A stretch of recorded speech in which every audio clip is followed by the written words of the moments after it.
Hechos capítulo 9. Vamos directamente al versículo 15, 9:15 dice, el Señor le dijo, ve, porque instrumento escogido me es este para llevar mi nombre en presencia de los gentiles y de reyes y de los hijos de Israel, porque yo le mostraré cuánto le es necesario padecer por mi nombre. Fue entonces Ananías y entró en la casa y poniendo sobre las manos dijo, hermano Saulo, el Señor Jesús que se te apareció en el camino por donde venías, me ha enviado para que reciba la vista y seas lleno del Espíritu Santo. Y al momento le cayeron de los ojos como escamas, y recibió al instante la vista, y levantándose fue bautizado, y habiendo tomado alimento recobró fuerza, y estuvo Saulo por algunos días con los discípulos que estaban en Damasco. Vamos a orar. Señor, pedimos que tu Santo Espíritu hable nuestro corazón y nos enseñe, y pedimos que produzca, Señor, o toque en nuestros corazones, y produzca la obra que quiere desarrollar y en la vida de cada uno de nosotros. Te alabamos por todo en nombre de Jesús. Amén. Ok, fíjese algunos detalles primero en toda esta cuestión. No sé si ustedes se dieron cuenta que Ananías, este buen hombre, tuvo un privilegio muy grande. No solamente el privilegio de ser quien fue, digamos, utilizado por el Señor, por Cristo, para que vaya, para precisamente, digamos, terminar de arreglar un poco el entorno exterior que se produjo en la vida de Pablo a partir comienzo de Hechos 9, camino a Damasco, con mandato de los sacerdotes o el sumo sacerdote de Jerusalén para ir a buscar precisamente a los cristianos, como dicen, los que son de este camino, precisamente para ponerlo en cana. ¿Vieron cómo cambió el mundo de ese tiempo para acá? Porque Pablo iba a Damasco tranquilamente. Hoy un judío no puede ir hasta Damasco, ¿sí? Porque ahí vamos a tener cero conflicto. Todo el mundo conoce la ciudad de Damasco, o escucharon hablar, escucharon hablar de la ciudad de Damasco. Es una ciudad muy antigua, muy antigua, que ya la historia ya menciona la ciudad de Damasco, que casualmente y en estos días fue bastante mencionada la ciudad de Damasco, a raíz del pequeño conflicto que se desarrolló en Oriente Medio con el asesinato de este Qasem Soleimani, el jefe de esta fuerza revolucionaria, Quds. Y después, vinieron unos tiroteos, unos misiles, desgraciadamente, uno de esos misiles derribó un avión ucraniano, con creo que 76 muertos, la verdad es súper lamentable. Y todos saben que la ciudad de Damasco es la capital de Siria, ¿ok?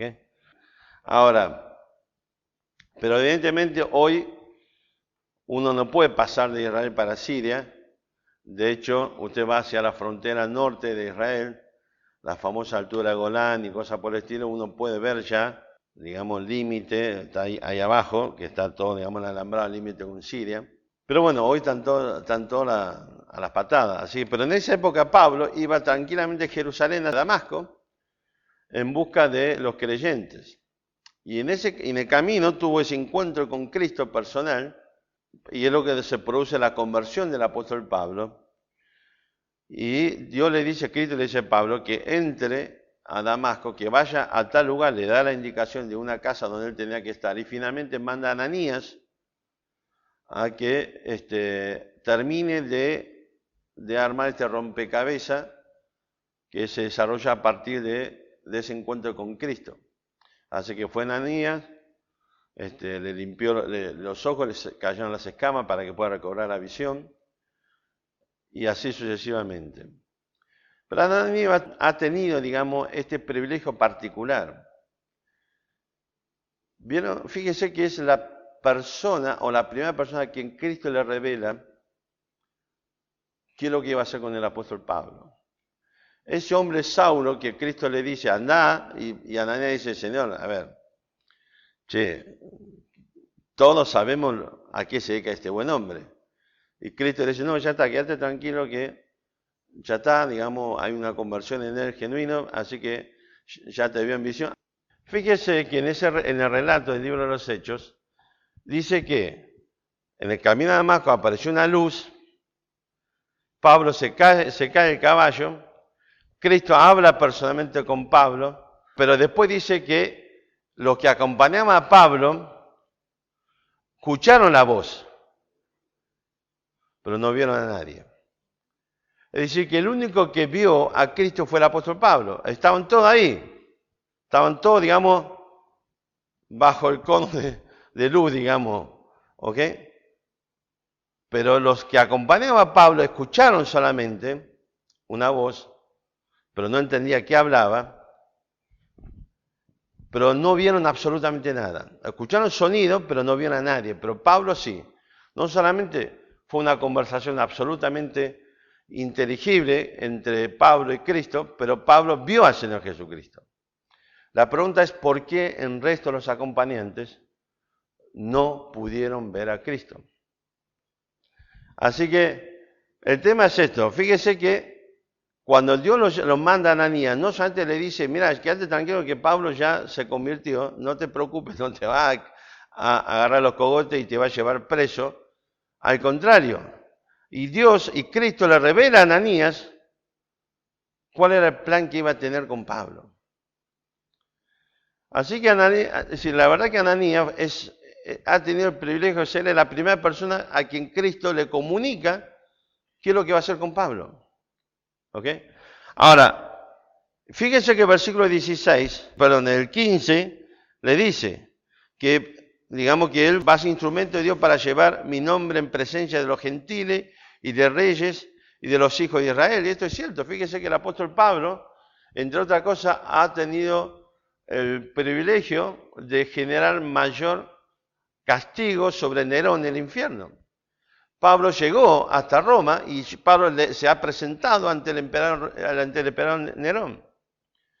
¿Se acuerdan en el relato del libro de los Hechos cuando querían juzgar a Pablo y Pablo dice yo soy ciudadano romano y en un momento dice apelo a César? Así que ya nadie podía tocarlo, era el ciudadano romano y comienza ahí la travesía. ¿Se acuerdan toda la historia que llegó hasta la isla de Creta, se hundió el barquito? Y finalmente llega hasta Roma. Entonces el tema es que llega hasta Roma, queda detenido en Roma, ¿sí? Y termina el libro de los Hechos, capítulo 28, con el encarcelamiento de Pablo en Roma. Y sabemos por la historia que Pablo se presentó delante de Nerón, y de hecho tenemos de relato de historiadores romanos, historiadores serios, que estuvieron presentes en ese momento y cuenta la experiencia de ver a Pablo delante del emperador Nerón. Y ahí está una descripción incluso, digamos, de cómo era Pablo, en qué estado físico estaba y cosas por el estilo. De hecho, lo menciona como un poco, como ya medio avejentado, o sea, en el sentido que estaba ya con todas las cargas de todo este tiempo durante esta década predicando el Evangelio. Así que, así como en el versículo 15, Cristo dice, va a ser instrumento para ir a la presencia de los gentiles, de reyes y por supuesto de los hijos de Israel. ¿Se acuerda que uno de los descendientes de Herodes, hay un momento que en el libro de los Hechos grita, dice, o exclama diciendo, por poco me convence Pablo? Así que, y finalmente le dice el versículo 16, porque yo le mostraré cuánto le es necesario padecer por mi nombre. Ahora es interesante entender este concepto, lo que hablamos un poco el domingo pasado sobre esta idea del nombre, y ver cómo es esta idea que digamos que está en toda la Biblia y de alguna forma, si se quiere, en todas las culturas antiguas. Usted sabe que lo que pasa es que, bueno, nosotros, digamos, vivimos un tiempo donde los nombres son, digamos, está en una lista preestablecida. Vieron que hay libros con tapa celeste, tapa rosada, nombre de varones y nombre de nenas. Y vieron que el tema de los nombres incluso está todo este tema de la moda. Vieron que hay una generación que usted va a encontrar que la generación de tal año, un gran porcentaje lleva tal nombre porque está de moda en ese momento. En algún momento vamos a tener una generación de abuelitos, digamos, y abuelitas con nombres indígenas. Porque hace un par de años atrás estaba de moda poner nombres, digamos, indígenas, ¿ok? Y ahí empezaron a florecer los nahueles, los ayelenes y no sé cuánta cosa más. Así que uno simplemente elige un nombre porque te gusta, por lo que sea. Entre los creyentes tenemos la costumbre de buscar algún nombre bíblico. Así que esto es un poco, digamos, la costumbre que existe en el mundo occidental, en particular en los tiempos modernos. Pero en las culturas antiguas, los nombres se elegía especialmente, ¿por qué? Porque el concepto es que el nombre que uno elige, de alguna forma, condiciona y determina a la persona. En la cultura china, por ejemplo, la familia con plata, la costumbre es ir a buscar a algún tipo sabio, reconocido, para que esa persona elija un nombre para el hijo que ha nacido. Entre otras cosas, por ejemplo. Y si no, en la familia que no hay guita, digamos, uno apela a los mayores, que son los que más experiencia o conocimiento tienen, y son los que, digamos, da un nombre para el chico que ha nacido, por ejemplo. De hecho, cuando alguien importante, digamos, designa un nombre, eso es un honor muy grande que uno tiene en la vida, aún para la persona que lleva ese nombre. ¿Ok? ¿Por qué? Porque la idea es que el nombre, eso, determina de alguna forma lo que la persona va a hacer. Y este es un concepto que está en toda la cultura, está en la Biblia también. El concepto es que el nombre que uno elige es lo que la persona es, o lo que va a ser, es lo que va a transmitir o va a desarrollar en su vida, es lo que va a determinar el curso de sus actos y sus decisiones. Es el nombre, dice lo que vos sos. ¿Ok? Fíjese un detalle. ¿Quién es la primera persona que está nombrando o dando nombres en la Biblia? Dios.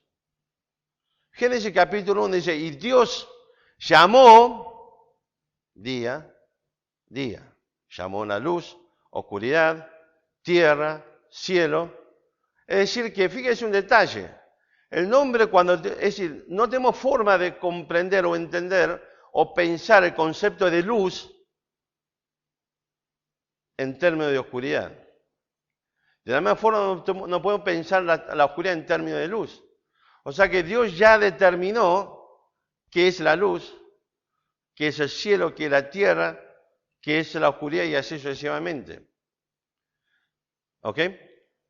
Así que a partir de allí, de Génesis 1 para acá, sabemos esto. Sabemos que la luz es la luz por como Dios lo ha llamado. Y fíjese que con el Mesías, con Cristo pasó exactamente igual. Hablamos un poco el domingo pasado. Isaías capítulo 7, versículo 14, y aquí una virgen concebirá y llamará su nombre Emmanuel. ¿Por qué? Porque Emmanuel significa Dios con nosotros. Y tenemos en Mateo, cuando nace Cristo, el ángel le dice, y lo vas a llamar su nombre Jesús. ¿Por qué? Porque Él salvará a su pueblo de su pecado, porque Jesús significa Salvador. Así que fíjese que el concepto del nombre de Cristo es Dios que vino a nosotros para salvarnos. Y eso es exactamente lo que hizo Cristo. El nombre de Cristo es exactamente lo que Él desarrolló en su vida. Vamos a buscar Génesis. Génesis 4, versículo 26. Dice así, fíjese la última oración, vamos a leer todo el 26, pero especialmente la última oración. Y a Set también le nació un hijo y llamó su nombre Enos. Entonces los hombres comenzaron a invocar el nombre de Jehová. El concepto aquí es que comenzaron a llamarse con el nombre de Dios.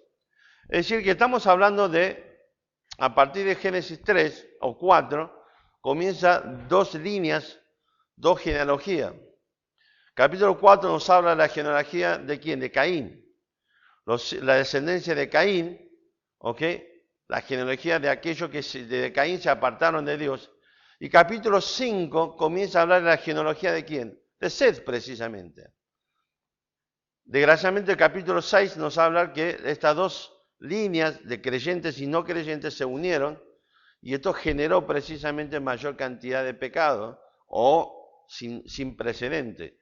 Ahora, capítulo 4 termina diciendo que a partir de qué, de Sed, que llamó su nombre, su hijo Enos, los hombres, los descendientes de Sed, comenzó a llamarse por su nombre relacionado con quién, con Dios. Indudablemente era un concepto de identificación con Dios.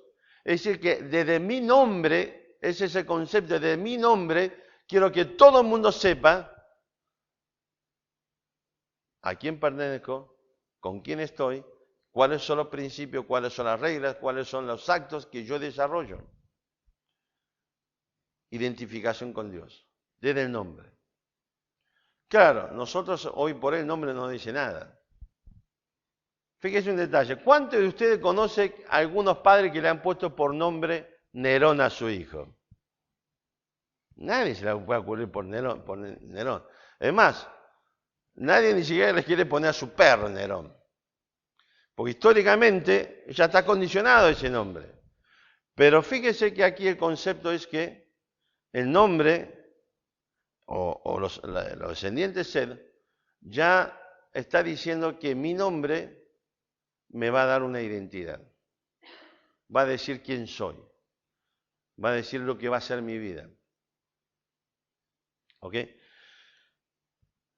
Usted sabe que lo que hablamos también un poquito el domingo pasado de la Midrash, o Midrashim en plural, que es algo así como una especie, digamos, de Torah oral. Ellos dicen, los judíos dicen que en el Sinaí Moisés recibe la Torah escrita, ¿sí? La ley, tal cual como está escrito, y también una Torah oral, que es lo que sería el famoso Midrash. Y en la Midrash, los rabinos dicen, o los judíos dicen lo siguiente, que las profecías en algún momento se acabaron, pero quedó un pequeño remanente que sigue existiendo profecía.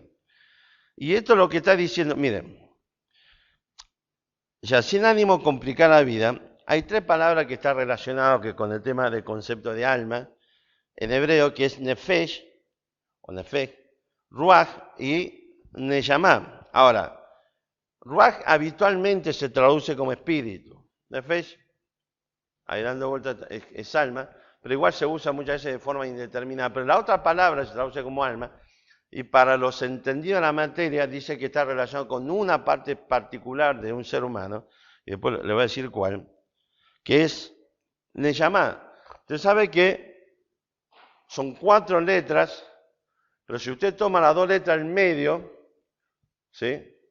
Que es la letra Resh,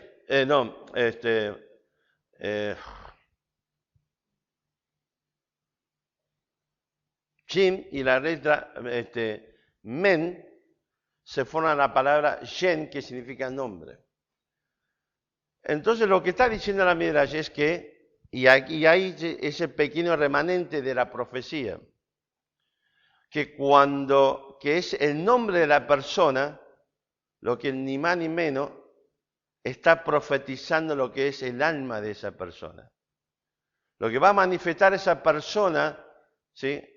Cuando vos estás dándole un nombre a tu hijo, estás profetizando lo que va a ser.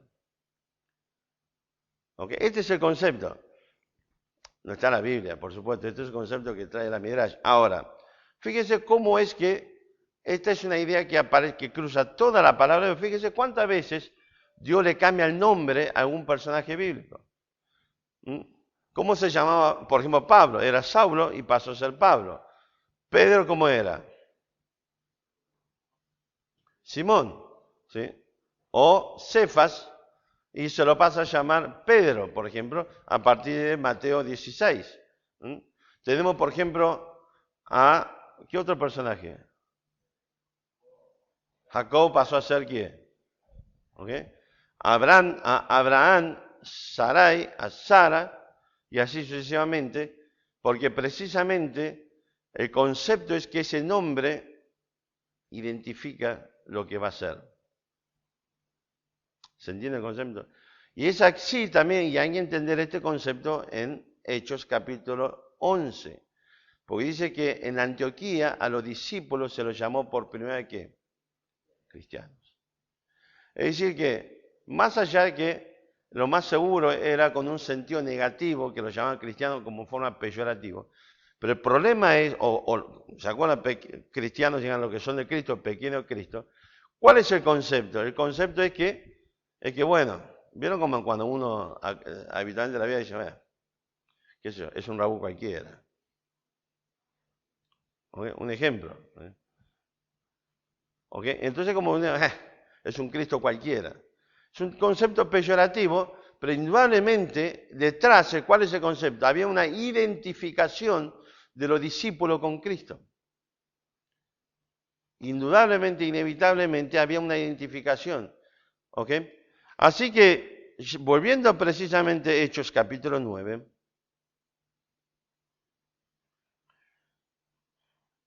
encontramos este principio del versículo 16, donde Cristo dice, sí, Él va a ser mi instrumento que yo escogí para que se presente en mi nombre delante de gentiles, reyes y de la casa de Israel, de los hijos de Israel. Pero ¿cómo va a ser ese trabajo? Y es lo que determina el versículo 16. No es que Él se va a presentar y va a chapear y dice, yo soy el apóstol Pablo, me atiende por favor, yo vengo. No. El medio que va a utilizar Dios para que el apóstol Pablo, como instrumento de Él, para que llegue delante de gentiles, Israel y de reyes, es a través del versículo 16, de los padecimientos en el nombre de Cristo. ¿Ok? Hay que entender bien este concepto. ¿Se acuerdan? Estamos hablando de esta idea de dejar nuestra zona de confort. Estamos hablando de dejar la comunidad, porque el problema con el cristianismo moderno, especialmente el mundo occidental, creemos que, y esta es la idea que tenemos habitualmente, ser creyente, haber creído en Cristo como nuestro Salvador, ese es el origen y el fin de la vida cristiana. Yo creí, listo, y se acabó el tema. O sea que este concepto de haber creído en el nombre de Cristo no trae ningún tipo de repercusión sobre mi vida. Nada cambia, nada se modifica, nada se transforma. Es decir que no importa que seas o no seas creyente, el punto central es que aunque hayas creído en Cristo como tu Salvador, tu vida no tiene por qué cambiar. Todo sigue igual. De hecho, habitualmente no reconocemos a aquellos que son creyentes hasta que no lo dicen. ¿Se acuerdan? Yo lo conté de muchas veces a un compañero de la facultad. Lamento decir que, más allá de todo, es un creyente nominal. Sobre todo, y es doloroso porque es descendiente directo de un misionero, un siervo de Dios que llegó a esta tierra a predicar el Evangelio. Se instaló allí en la zona de Campana, Zárate. De hecho, si usted va a la ciudad de Zárate hoy, va a encontrar que hay una plaza con su nombre. Y ese que comenzó, dio origen a la obra de los Hermanos Libres de la Argentina. Y hoy, lamentablemente, sus descendientes, uno de sus descendientes fue diputada de la Nación. Lamentablemente, conociéndolo, son creyentes nominales. Casualmente, uno de ellos fue un compañero mío de la facultad. Estamos un día de examen. No, igual ya venía con una conducta bastante retorcida, ¿sí? Digamos como testimonio cristiano. Pero un día de examen, estamos ahí escribiendo, todo tranquilo, hasta que un momento siento un codazo que me paralizó. ¿Vieron el famoso paralítico? Me paralizó el brazo. No puede seguir escribiendo. Y lo miro y le digo, ¿qué pasó? Y me muestra la hoja. O sea, señalando para que le sople la respuesta. Así que simplemente me corrí, dejé mirarlo, seguí con mi examen, terminé, entregué la hoja y salí del aula y me quedé afuera esperándolo.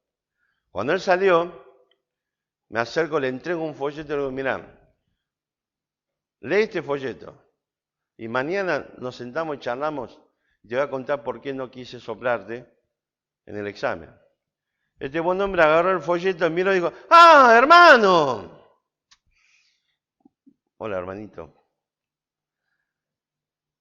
Así que el tema es esto, hermano. Es decir, la realidad es que nosotros creemos que hoy por hoy ser cristiano, ser creyente, ser discípulo de Cristo, es un concepto absolutamente normal. Aunque usted sea un cristiano genuino, creemos que ser cristiano es un concepto nominal. Hoy por hoy, digamos, ser, entre comillas, alguien que ha tenido la experiencia de salvación, vivimos nuestra fe de la misma forma que vive cualquier otra religión. Gente que pertenece a cualquier otra religión, cualquier otra iglesia. No entendemos este concepto de que nuestra vida tiene que ser diferente, o no entendemos este concepto que Cristo nos salvó y nos ha dado propósito y misión en la vida, no para seguir viviendo la vida como yo lo quiero vivir y en mi confort y en mi zona de confort. Siempre está relacionado la idea de desarrollar la vida cristiana en este mundo con el concepto de padecimiento. ¿Sabe por qué? Porque Cristo ya lo dijo. ¿Se acuerdan cuando Cristo le decía a los discípulos, hey, si esto lo hizo conmigo, ¿qué es lo que no va a hacer con ustedes? ¿Se acuerdan Juan 17, la oración intercesora de Cristo? Sí, orando precisamente por los que estaban ahí, por lo que van a venir a partir de la predicación de ellos, y por lo que van a sufrir en este mundo. Y la petición de Cristo, la intercesión de Cristo es que Dios nos guarde, nos cuide, porque lamentablemente, hasta que estemos en la presencia de Él, vamos a estar en este mundo. Y va a haber aflicción en este mundo. Y la pregunta es, la verdad, ¿nosotros estamos viviendo nuestra vida cristiana en este mundo sintiendo aflicción? Si no es así, evidentemente nuestra vida ha sido totalmente mimetizada con la vida de cualquier persona sin Cristo. Claro, algunos dirán, bueno, nosotros vivimos un país musulmán, comunista, lo que sea, que existe persecución contra el cristianismo.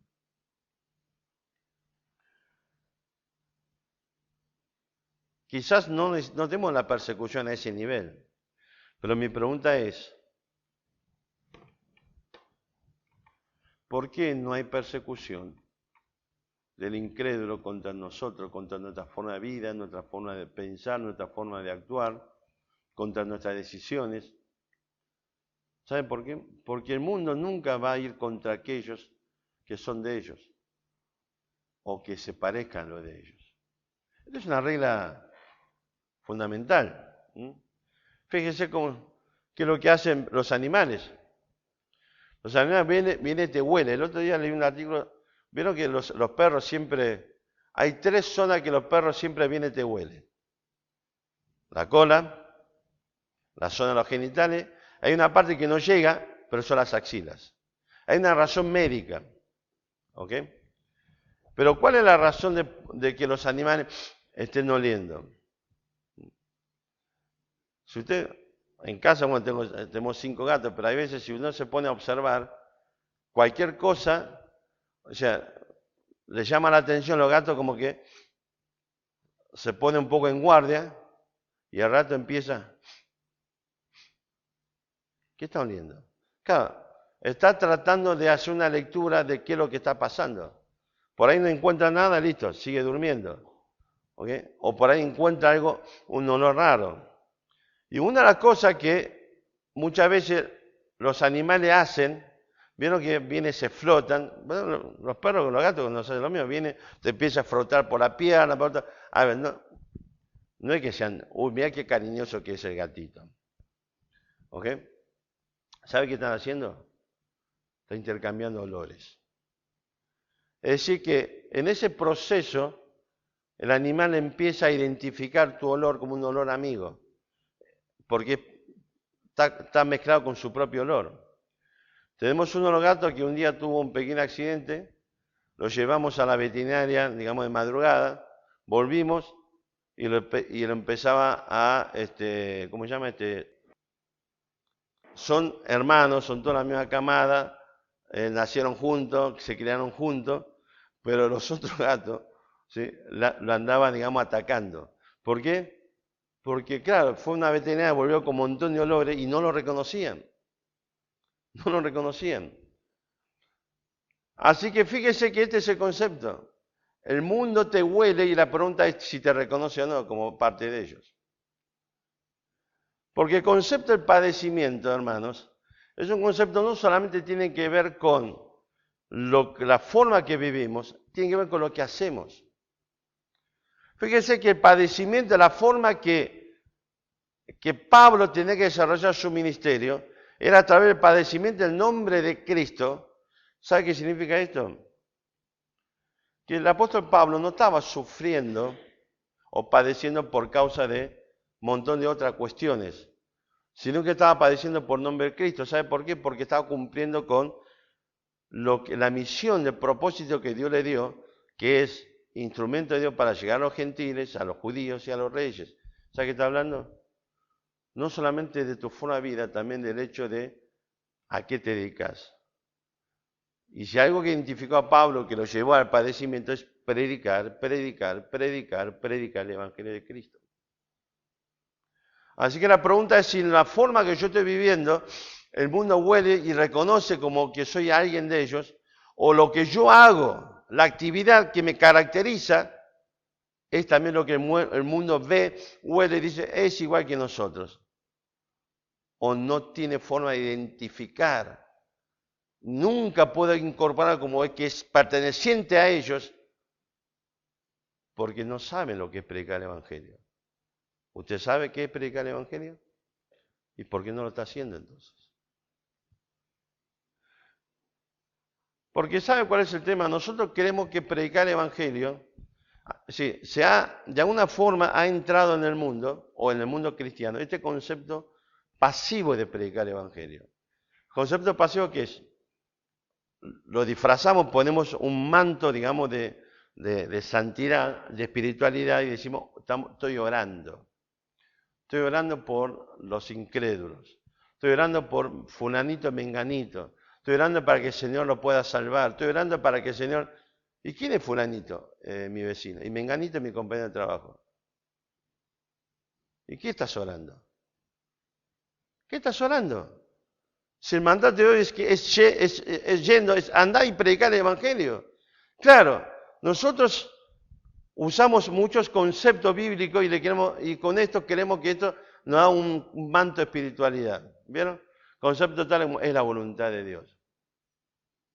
Yo recuerdo hablar, cuando era pibe, hablé con un pastor de por qué estaba dejando una iglesia y me dijo, ¿escuchaste alguna vez hablar, pero no mal, riéndose, ¿escuchaste alguna vez hablar de la voluntad de Dios? O sea, yo le pregunté por qué estaba dejando el pastorado, la iglesia, y lo que me estaba queriendo decir que era la voluntad de Dios. Claro, uno de pibe en ese momento decía, claro, usamos esta idea, voluntad de Dios, con eso está todo resuelto. Si supiera el desastre que viene después, que claramente ha demostrado que no era la voluntad de Dios, sino que fue parte de una operación de acuerdos humanos para mantener la paz, esto es en serio, entre grupos de iglesias y un instituto bíblico. O sea que la voluntad de Dios no existió nunca. Pero decimos es la voluntad de Dios, listo, ya está, nada más hay que hablar, es la voluntad de Dios. ¿Vieron? Entonces tenemos esta mala costumbre entre los creyentes y hacemos eso. Yo estoy orando por fulano de menganito para que el Señor pueda salvarlo. Hermano, a ver, si usted me puede mostrar con la palabra de Dios que el mandato de Dios es que nosotros oremos por aquellos que no conocen a Cristo, entonces hagámoslo. Pero tráigame ese versículo. Porque hasta donde yo sé, la Biblia es muy clara, el Nuevo Testamento, es decir, la exhortación y el mandato de Dios es ir a predicar el Evangelio. Porque Mateo 28 nos dice, por tanto, orad y esperad un día a ver si Dios tiene la gracia de otorgarle la calidad de discípulo. No, el mandato de Dios es ir y predicar el Evangelio, ir a ser discípulo de las naciones. Así que esta idea pasiva de estoy simplemente orando es un verso. Es un verso más grande que una casa. Y mucho más en el tiempo moderno, actual. ¿Por qué? Porque la realidad que nos gusta o no nos gusta, hay una realidad y es que el desarrollo de la tecnología de Internet ha acercado al mundo entero y tenemos miles de formas para compartir el Evangelio. Yo recuerdo que tenía vieron que la colectiva china, habitualmente, ¿qué pasa? Con los chicos, los niños, cuando nacen, al tiempo los manda de vuelta a China. Que lo creen los padres de él, principalmente, sino los padres de ella. ¿Por qué? Porque acá tiene que seguir trabajando, no tiene tiempo para cuidar a los chicos. Porque bueno, con ese objetivo vinieron a producir, generar, digamos, recursos económicos para modificar un presente económico determinado a la familia. Había un matrimonio de clientes que una vez, cuando en los comienzos, mira de qué época le estoy hablando, ¿vieron allá la calle Dardo Rocha, ahí en San Isidro, enfrente del hipódromo? Bueno, es una zona de restaurantes. Hay un montón de restaurantes famosos ahí. Uno de los restaurantes más famosos es Rosa Negra, que ahora encima Rosa Negra tiene una sucursal dentro del hipódromo. O sea, usted puede ir a comer a ese restaurante mientras ve la carrera de caballo. Interesante, ¿no? Carísimo, te arranca, los ojos, te arranca la cabeza. Bueno, en ese tiempo, cuando comenzaba a hacerse conocido toda esa zona como una zona de restaurante, ¿sí? de oferta gastronómica, este matrimonio pusieron un restaurante allí. Un restaurante muy lindo, enorme. Bueno, los chicos no se acuerdan, pero si van, ¿te acuerdas que me dio muchas veces a comer a ese restaurante?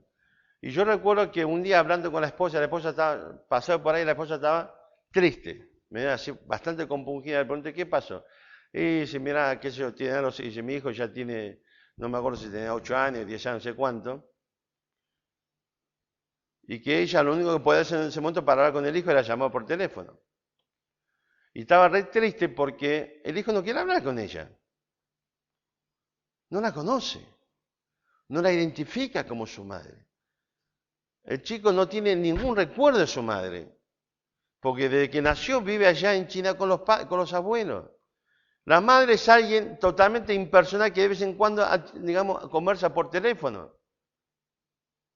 Pero gracias a Dios, en este tiempo de las redes sociales, todo eso cambió.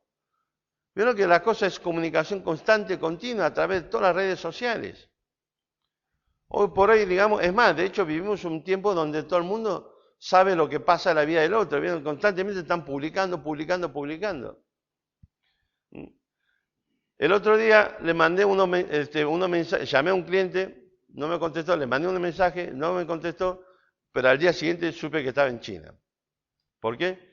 Porque publicó en ¿cómo se llama? Un grupo, el WeChat que usan, digamos, todas las colectivas chinas, apareció en la foto de la familia de Conga, no sé en qué lugar de China. Y después todos los días aparecían fotos de la familia congueando en acá, allá, y visitando, yendo, lo que sea. Bueno, el punto es que hoy por hoy ni siquiera existe esta alternativa de que yo pueda comunicarme de forma, digamos, telefónica sin ver la cara. No, directamente uno pone la computadora, el celular, lo que sea, y nos estamos viendo la cara conversando. Usamos muchísimo esta tecnología. Todos, de una u otra forma, participamos en las redes sociales. Sea, digamos, la aplicación que sea. De hecho, hoy por hoy hay que encontrar a alguien que no aparezca en una aplicación de las redes sociales. De hecho, nadie quiere estar fuera de las aplicaciones de las redes sociales porque, bueno, eso nos da un montón de cosas.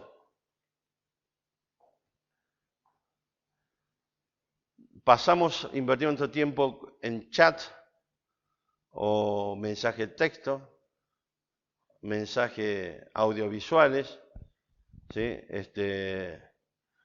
¿cómo se llama? Teleconferencia, no sé cuánta cosa más. Invertimos nuestro tiempo, muchísimo tiempo viendo las películas. Yo recuerdo en mi época, cuando llegamos acá, alguien viajó a Taiwán y trajo una película china, ¿y qué hacíamos? Nos juntamos toda la casa de alguien para ver juntos esa película. Qué placer, ¿no? Bueno, uno pibe no entendía mucho, pero veía la cara de alegría, felicidad de los mayores, pudieron ver una película china, porque en esa época no había forma de ver. Pero hoy usted puede ver cualquier película, cualquier series o teleteatro, lo que sea, instantáneamente está en las redes sociales, está en internet. Ahora, la pregunta es, ¿por qué no aprovechamos esos medios para compartir el Evangelio? Porque la realidad es esto, seguimos orando y no nos damos cuenta, o no queremos dar cuenta, que deberíamos aprovechar esos medios también para seguir compartiendo el Evangelio. Mire, es una estupidez. Cuando este amigo Iván me dice, después que lo operaron, empezó con este problema de la infección, y me dijo, mira, es probable que no pueda ir al campamento, lo primero que hice que fue bajé un mensaje evangelístico muy claro, con mucho gráfico, y se lo mandé para que lea. ¿Ok? Al día siguiente conversamos sobre el tema, y yo le generé algunas cositas de lo que él escribió. Le digo, a ver, trata de volver a leer el mensaje que te mandé y contestar estas preguntas en función de lo que él escribió. Así que hoy por hoy decir que no puedo evangelizar, no puedo compartir el evangelio, es un verso. Siempre fue un verso, actualmente mucho más. Pablo, para precisamente compartir este evangelio, el evangelio de Cristo, tuvo que sufrir hasta un naufragio y un montón de otras cuestiones. Pablo en Romanos lo dice. Tantas veces fuimos apedreados, tantas veces fuimos digamos, castigados con latigazos, tantas veces en naufragio, tantas veces en hambre, tantas veces en frío, tantas veces. Y es lo que Cristo le dijo, es necesario que este hombre padezca por mi nombre, predicando a los gentiles, a los reyes y a los judíos. Y quiero decirte algo, para nosotros el concepto no cambió.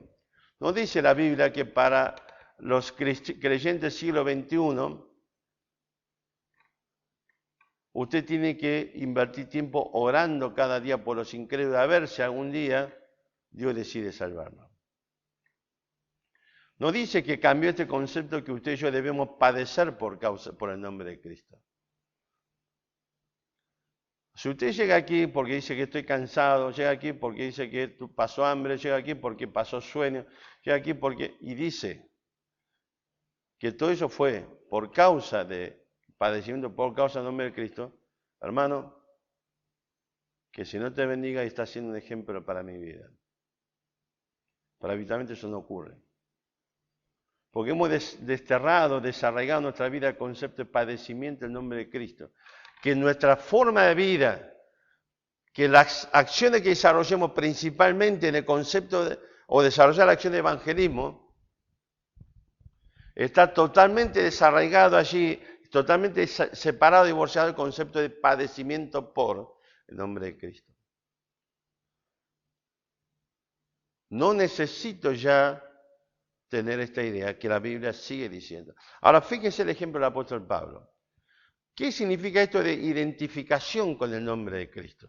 ¿Qué significa esta idea de estar identificado con Cristo y estar dispuesto a dejar cualquier tipo de cosas, estar dispuesto a dejar todo lo que es realmente importante para mí por padecimiento a causa de Cristo? Es decir, por desarrollar una vida conforme a Cristo y desarrollar una acción conforme a Cristo, predicar el Evangelio.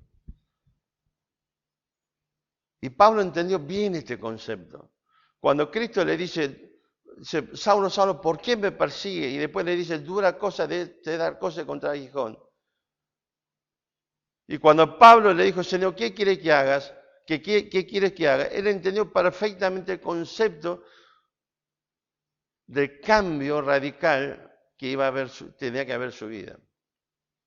Y que él entendió perfectamente, así como yo todo este tiempo estuve identificado con un sistema religioso, ahora mi vida tiene que ser automáticamente, instantáneamente, estar identificado con Cristo. Fíjese el relato de Hechos. Dice el versículo 17, fue entonces Ananías y entró en la casa y poniendo sobre él las manos, dijo, hermano Saulo, el Señor Jesús que se te apareció en el camino por donde venía, me ha enviado para que reciba la vista y sea lleno del Espíritu Santo. Y al momento le cayeron de los ojos como escamas y recibió al instante la vista y levantándose fue bautizado. A ver, sabemos que el bautismo es un testimonio público, entre otras cosas. Sabemos que el bautismo es cumplimiento obedeciendo un mandato de Dios. Sabemos que el bautismo, ¿qué es también? Identificación con Cristo. Ahora,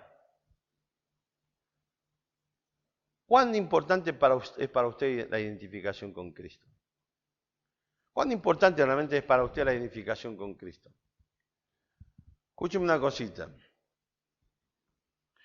¿Cuál sería su actitud, mi actitud, después de ese fuerte, digamos, conflicto intelectual, emocional y espiritual? Y después de estar 3 días sin comer y sin beber, después de estar con todo ese proceso de ebullición y pasar hambre, pasar sed, y una vez que le llega la confirmación de Cristo que manda a alguien, va a decir, listo, ya está, quédate tranquilo, está todo bien, ahora sos un discípulo de Cristo, ¿qué es lo que usted hubiera hecho? ¿Sabe lo que yo hubiese hecho? Ahora que hay tranquilidad, ahora que hay paz, ahora que ese conflicto emocional, intelectual, espiritual se calmó, ¿sabe qué hubiera hecho yo? Hermano, ¿sabés cómo me pica el bagre? ¿Vos escuchás el ruido que está haciendo mi estómago? ¿Escuchás el rugido? Hace 3 días que no como. Pero fíjense que el versículo 19 dice, y habiendo tomado alimento, recobró fuerza. ¿Cuándo? Después que fue bautizado. Ahora es interesante, ¿no? Que Pablo entendió que la identificación con Cristo es mucho más importante que cualquier prioridad, cualquier concepto, cualquier idea, cualquier orden de lo que quieras que haya en tu vida. Pablo entendió que no hay nada más importante que lo más importante que usted y yo debemos hacer es identificarnos con Cristo. Aunque tenga que seguir padeciendo hambre y sed. Porque dice que, versículo 19, y habiendo tomado alimento recobró fuerza. O sea que cuando lo llevaron a Pablo a bautizarlo, el negro estaba débil. Y sí, con toda la experiencia que pasó, y después estar 3 días sin comer, no sé usted, pero a mí después un par de horas no un par de horas, al poco tiempo después que comí, y si no pico algo, es como que, ¿vieron? Me falta algo, tengo que comer algo. Dice que Pablo prefirió estar en ese estado de debilidad, pero era más importante cualquier otra cosa. Pero no, antes debo identificarme claramente como un testimonio, un mensaje a todos estos hermanos que están aquí mirando, o el caso de Ananías, que es mucho más importante la edificación con Cristo. Es decir, que hermano, ¿qué es lo que usted no está dispuesto a padecer por el nombre de Cristo? Porque el nombre de Cristo es precisamente el de aquel que, es el nombre de Dios que vino a salvarlo, y es el mismo Dios que le dio un propósito y un plan para su vida, y es el mismo Dios que le dio todos los elementos necesarios para que usted pueda, el Evangelio de Cristo, desarrollar la vida cristiana que Él espera que usted desarrolle en este mundo, hasta que estemos en la presencia de Él. Ese padecimiento significa que usted tiene que estar dispuesto a renunciar lo que sea de su vida para identificarse con Cristo. Ese padecimiento significa que usted tiene que estar dispuesto a renunciar a cualquier cosa, sea importante en su vida, lo que sea, aún el hambre. Para algunos, esto de el hambre es un conflicto grande, esto de padecer hambre es una cosa. Señor, siempre cuento esto, mire, gracias al Señor, bajé como 30 kilos sin hacer dieta, sin pasar hambre. No sabe cuán agradecido estoy al Señor, porque la verdad que yo jamás hubiera tenido la fuerza de voluntad para hacer dieta y pasar hambre, ni que me mate. Si no, preguntarle a mi esposa. Ella ya largó la chancleta hace años de que haga dieta, que coma sano, que esto, el otro. Y el único, bueno, yo agradezco al Señor que mis hijos han sacado un poco la fuerza de voluntad de ella. Así que no sabe cuánto agradezco al Señor de permitir que haya bajado sin pasar hambre. Porque para mí hubiera sido terrible eso. O sea, yo creo que una razón para la cual escapo a la dieta es porque es concepto de hambre, de sufrimiento de hambre. No sé cuál es el conflicto suyo, pero hay una regla, es esto. No importa cuál es su conflicto, cuál es su temor, no hay nada que puede superar esta idea, este concepto de la identificación con Cristo es lo primordial, lo más importante en tu vida y en mi vida. A través de lo que hacemos, de nuestra vida cotidiana, de los cambios que debe desarrollarse, de estar dispuesto a dejar cualquier cosa para cumplir con esta meta de predicar el Evangelio. O usted puede ser como un hermano que tenemos, era un joven, desgraciadamente. Cuando éramos más pibes y nos juntamos los sábados para salir a ese evangelismo. Y entonces un día decimos, che, negro, ¿por qué no viniste a ese evangelismo? No, lo que pasa es que yo sufro frío. Bueno, llegó la primavera, ¿y por qué no viniste? Soy alérgico, no sé a qué cosa. Llegó el verano, che, ¿por qué no viniste? Sufro de calor. Hermano, así somos, más allá que nos reímos, pero así somos. Siempre tenemos una excusa para no ser instrumento de Dios delante de todo lo que nos rodea para predicar el Evangelio. Siempre tenemos una excusa para que mi vida no cambie, no se transforme, no importa cuál es el sacrificio, para que el mundo deje de identificarnos, deje de acercarnos. Y oler dice, es de lo nuestro, al contrario. Para que comience a señalarte como alguien que no sos como ellos. Estamos en el mundo, pero no somos del mundo, dice Cristo. Y el apóstol Juan. Y eso significa padecimiento. Porque usted tiene que tomar decisiones para cambiar, para dejar, para modificar, para alterar las prioridades y dejar las cosas que usted considera importantes para que comience en su vida, mi vida, a tomar realmente importancia real lo que Dios nos dice que es importante. O podemos ser igual que como actúa un incrédulo. ¿Y hoy por qué? Porque hoy hace frío. Mañana porque llueve. Pasado porque es tarde. Y después, porque tengo tales compromisos. Pero mientras tanto, todo lo que tenga que ver con el Señor se va postergando. Todo lo que tenga que ver con la obediencia a los principios de la palabra de Dios se va postergando. Todo lo que tiene que ver con una vida identificada con Cristo, no con este mundo, se va postergando. Y la predicación del Evangelio se va postergando más y más. Hermano, Dios no te llamó a mí y a vos a una vida color de rosa, a vivir conforme, a vivir comunidad, a ser cristianos anónimos en este mundo. Dios te llamó a vos y a mí a una vida claramente identificada con Cristo, a una vida claramente sujeto a lo más importante que podemos hacer, predicar de Cristo, a una vida que esté en permanente cambio y sujeción a los principios de la palabra de Dios, a una vida que cada vez el mundo más deja de incomprendernos, deja de identificarnos como parte de ellos. ¿Por qué? Porque entonces cada vez más seremos discípulos de Cristo. Y cada vez más podemos levantar nuestro rostro con orgullo que somos cristianos. Pequeño Cristo, lo que somos de Cristo.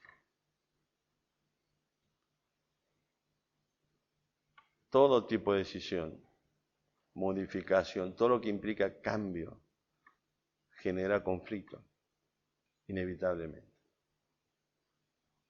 ¿Por qué? Porque somos un animal de costumbre. Nos molesta hasta que lo que toda la vida estuvo puesto aquí, nos molesta hasta que alguien viene y te lo coloque en otro lugar.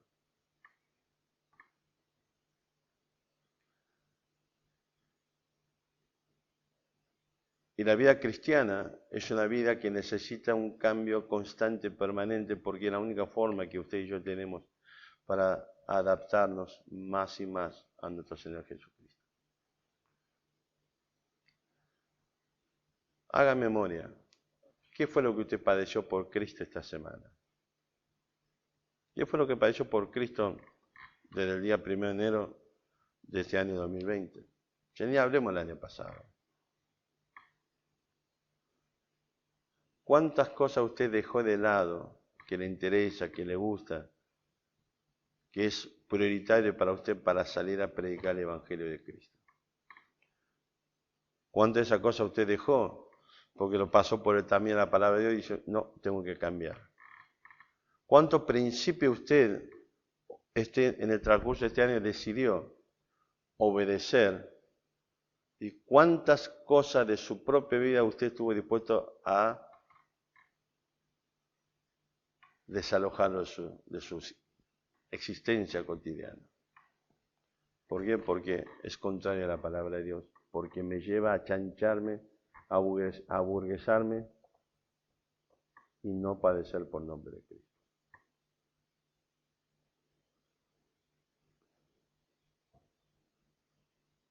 Comenzamos el campamento.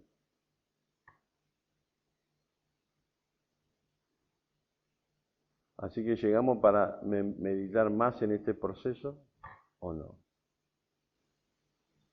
Vamos a orar. Nuestro buen Dios, queremos pedirte que tu Santo Espíritu obre en nuestros corazones porque te necesitamos. Necesitamos que cambie nuestra vida, que transforme nuestra vida, que estemos dispuestos, Señor, a modificar todas las cosas, todas las áreas, todas las costumbres, todas las tradiciones, todos los hábitos, todos los pensamientos, todas las acciones que sean necesarias para identificarnos con Cristo y hacer del evangelismo una prioridad en nuestra vida, sin importar cuánto es lo que debemos sacrificar. Ayúdanos, Señor. Gracias por todo. En nombre de Jesús. Amén.